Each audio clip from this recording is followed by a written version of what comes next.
Майк Тайсон мен Мейрамбек Беспаев бейне баян арқылы сөйлесті. Оларды не байланыстырады деген сұрақ туды ма? Ендеше тыңда, бізде бар болғаны бір ғана минут бар. Америкалық пен қазақстандық жұлдыздың телефон арқылы сөйлесуі жайлы ақпарат Экспресс-ка сайтында шықты.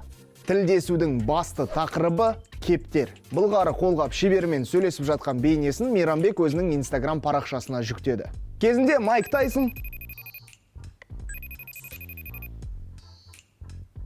«Эй, Снуп, қалайсың, бро?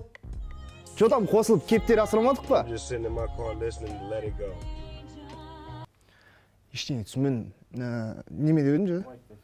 Кезінде Майк Тайсон Холлифилдтың құлағын тістеп жүрген Майк қазір кептерді сүйіп жүр. Бір жағынан қорқынышты да, сүйкімді де. Не болса да қос жұлдызға кептер асырауды сәттілік тілейік. Мүмкін болашақта Мейрамбек Беспаев пен Майк Тайсон шығармашылық кешінің куәсі де боламыз. Неге болмасқа? Майктың